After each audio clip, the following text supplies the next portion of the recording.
We will. Thanks everyone for coming along to this session on sport, healing and social justice. My name is Adele Pavlidis.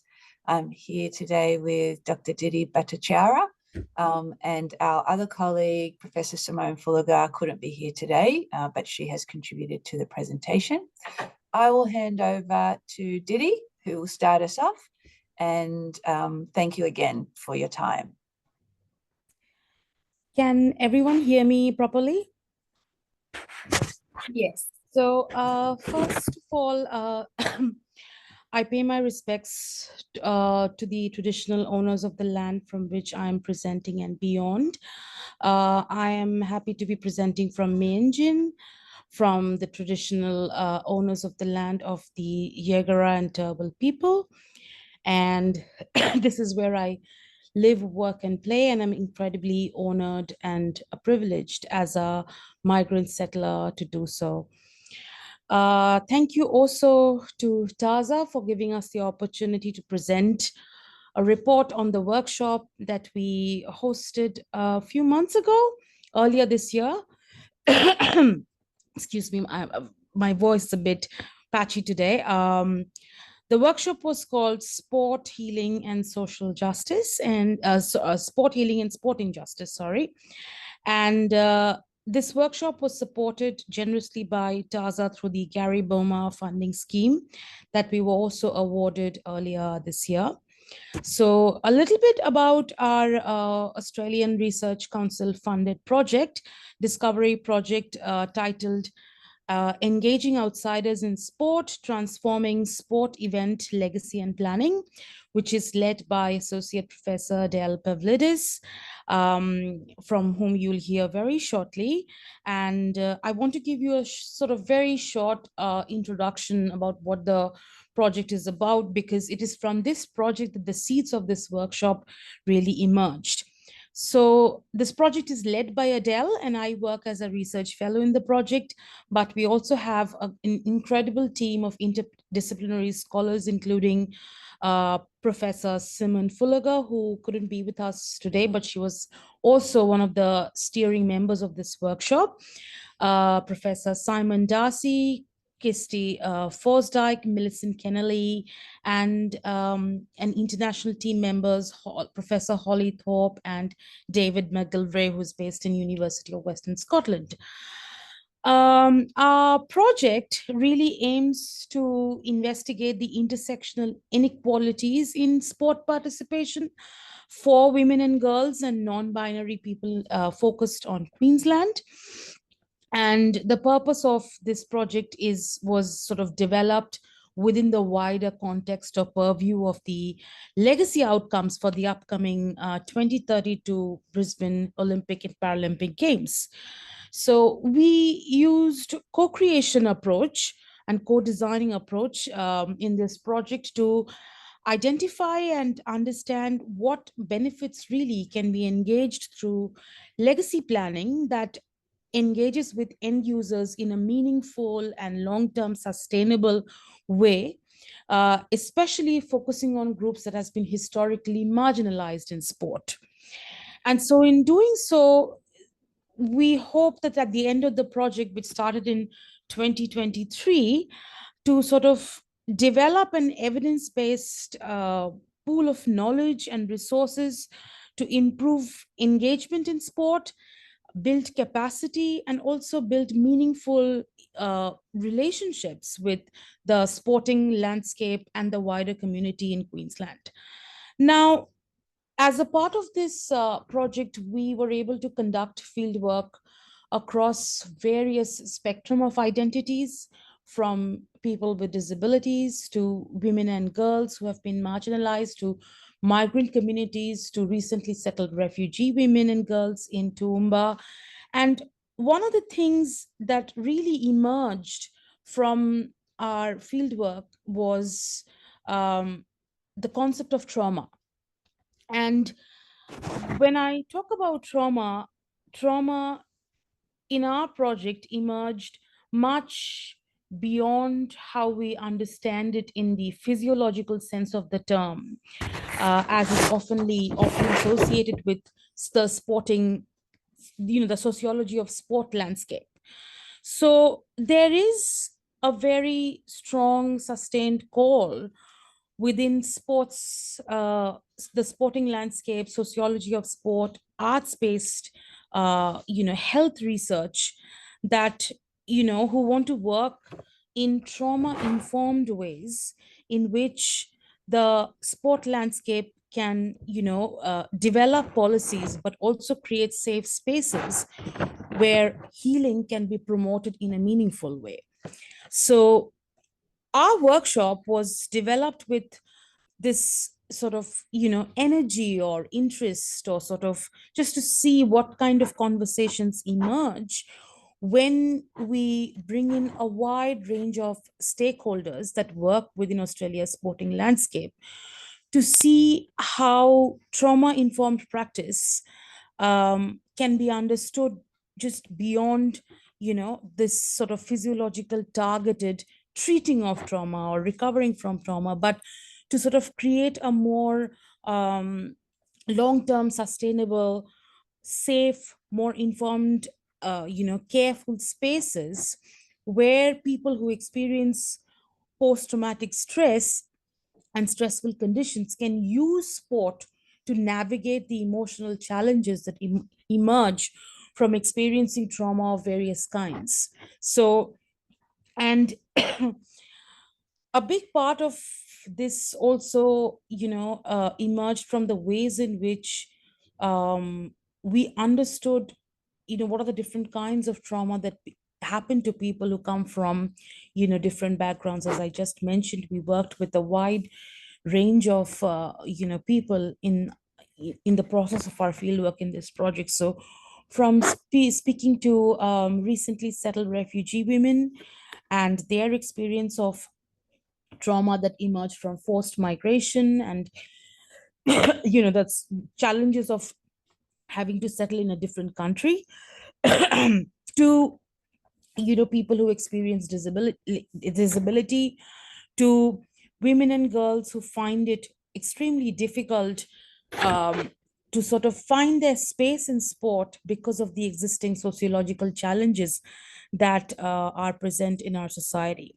So this workshop in many ways was sort of an invitation to various stakeholders to sort of see what conversations emerge when we, as researchers or as scholars, with the fieldwork and the sort of grassroots level knowledge that we gathered from our fieldwork, we present that, but we also learn from other, like local and state government initiatives around the medical sector who are working with sports elite athletes, and sort of discussing or thinking about trauma at the intersection of sport and health, and just to see how these various stakeholders who are usually working in silos within their own fields and in their own ideas, including us as academics. We are sort of always looking at the theoretical, the conceptual, and the sort of more reflective aspect of it, to just see when a group of diverse stakeholders are put in a room, what happens. And that was really the motivation of our workshop. I will now hand over to Adele to talk a little bit about what happened on that day and what are the next steps for us. Thanks, Diti. Hi, everyone. I am Adele Pavlidis, I mentioned earlier. The workshop that we held was just such an exciting opportunity to get together with people working from a range of different perspectives to talk about the role of sport in healing from trauma, but also the role of sport in perpetuating trauma. We know that sport can be a site of racism, sexism, violence, ableism, things like body shaming, all different kinds of things, but it's also perceived to be this social and cultural good. So we're really interested in that tension within sport. We invited a range of people from different sectors, as I mentioned, and this is a list. So we had someone from the Queensland Mental Health Commission, which was fantastic, and I'll talk a bit more about what they talked about. We had people from Sport Integrity Australia and the Australian Sports Commission.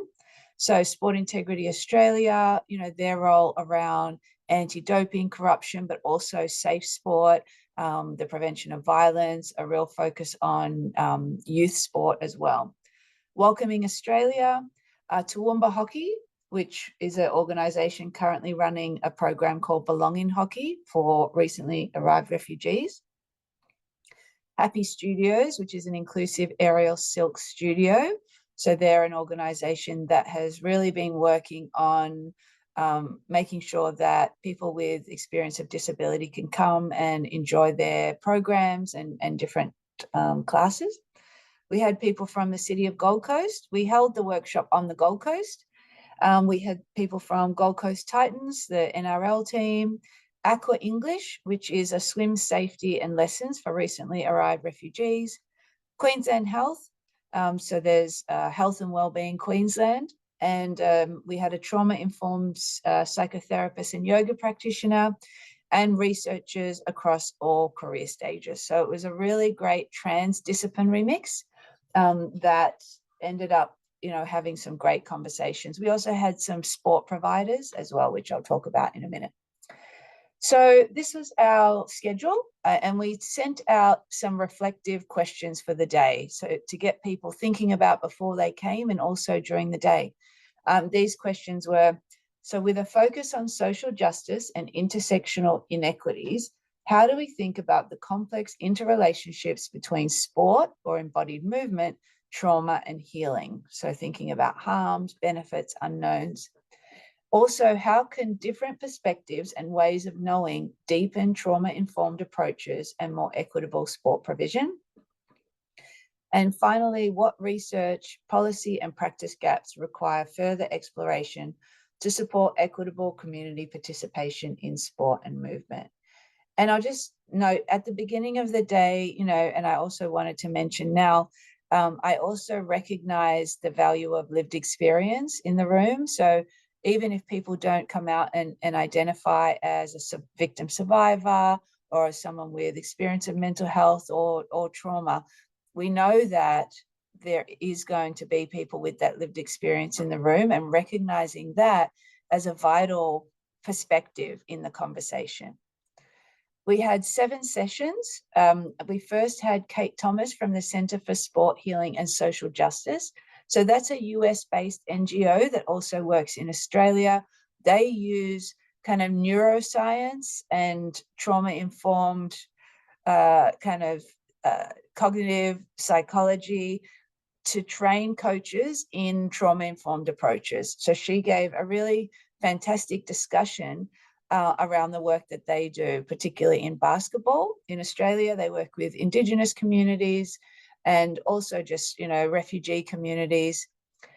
Then session 2, which followed on from that really well, was Belonging Hockey. So Jessie Mccartney from Toowoomba Hockey, who his background is in coaching.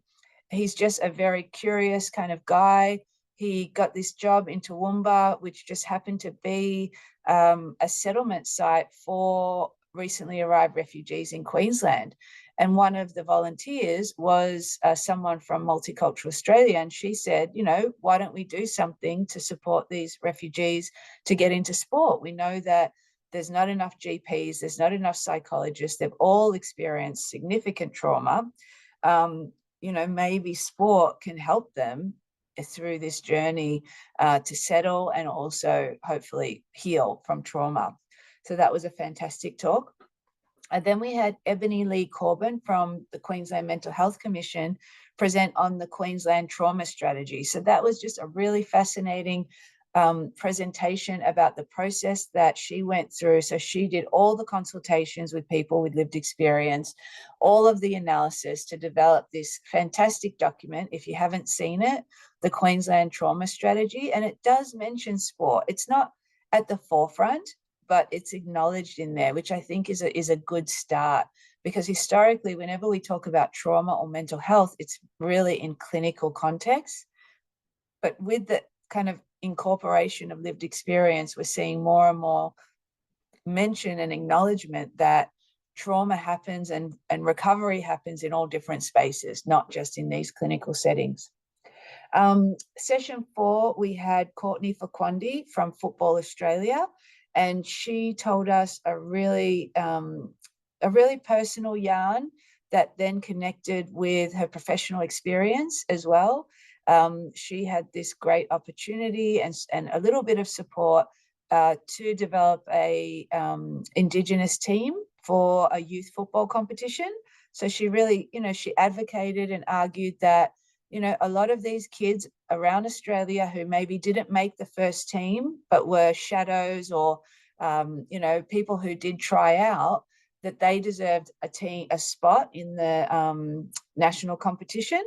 And she ended up getting the support for that, pulled this team together, and they just did an amazing job. They performed really well, but also they had that relationships.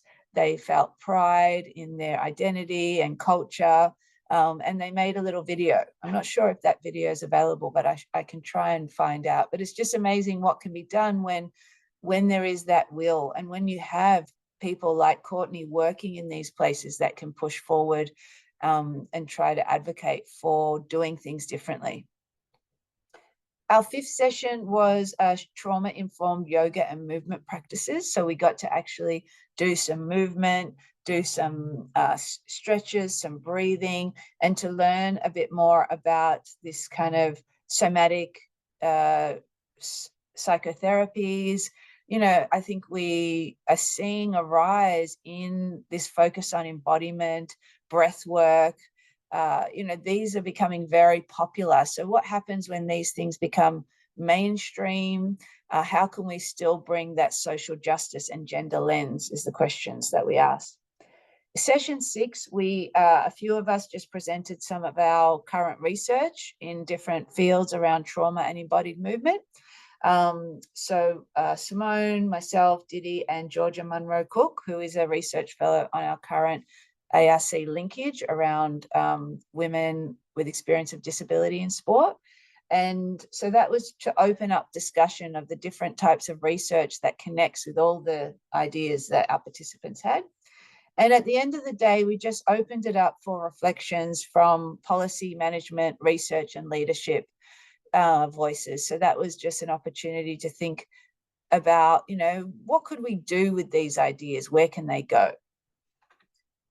And it really opened up kind of conversations, thinking about where they can lead. And I've just got the word rhizome there because I find Deleuze and Guattari's work useful, even though it has its critics, just to think about the unexpected ways that ideas might shift and move, that it's not about trying to find a silver bullet to solve anything, because we know that though that just doesn't work. There's no totalizing theory that's going to come in and say, this is going to cure trauma, or this is how sport is going to fix our social ills.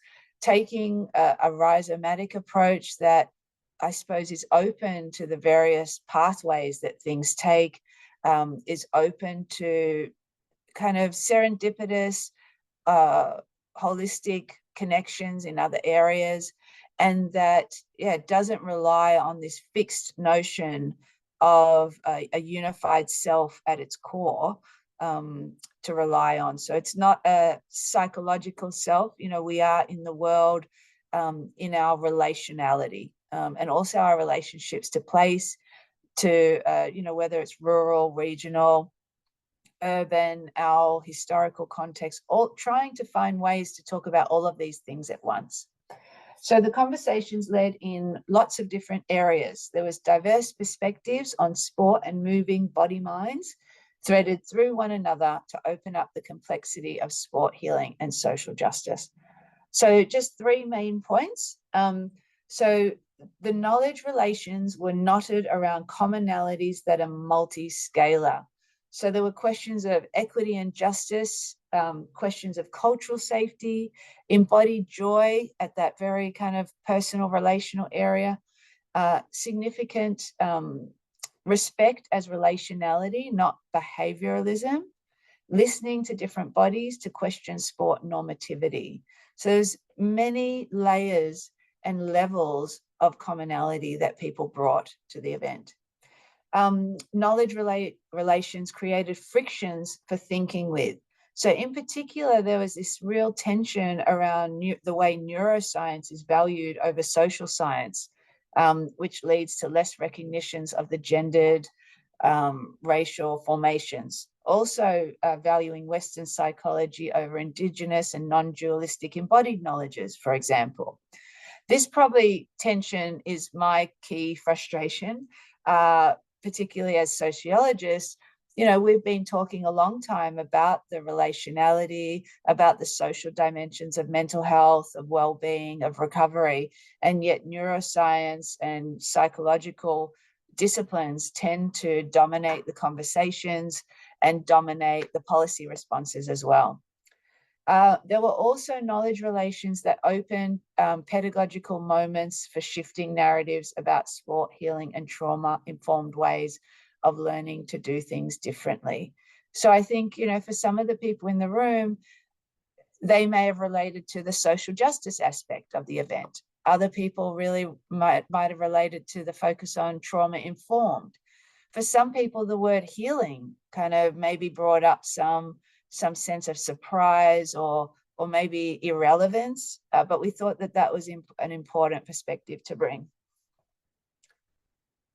So coming out of that, we're thinking, you know, we don't like to do these events and just leave them. Sometimes they go off and you know, you don't know what ideas do, but we are going to prepare a book proposal, an edited collection where we'll get some of the practitioners to write, you know, their stories in plain language, in the language that they feel they want to use. It might be case studies, it might be trying to explain their way of thinking about the role of sport in healing trauma or providing support, or the value of sport in, for example, you know, intergenerational trauma. How can sport really address that in different ways? So wanting to connect research, policy, and practice, having a reflexive component, you know, asking people to think about kind of how did the day move you? And we're thinking that this might be a question we can ask people to reflect on in some future. We'll have online meetings out. So this workshop we had was in person, which was wonderful. We don't get to do that enough. And we might have some online workshops in future around writing and reflecting on the event. So yeah, learning, pedagogical, effective, embodied, and critical and creative writing with diverse voices. So shifting away from purely kind of scientific or positivist type writing to a way of maybe, you know, maybe they want to write a poem in response to the day or a story. And really wanting to acknowledge work already being done in practice and policy. There is so much great work being done, but being able to contribute to that and continue these conversations is really where we want to go. So we didn't want to talk too much today. We thought that we would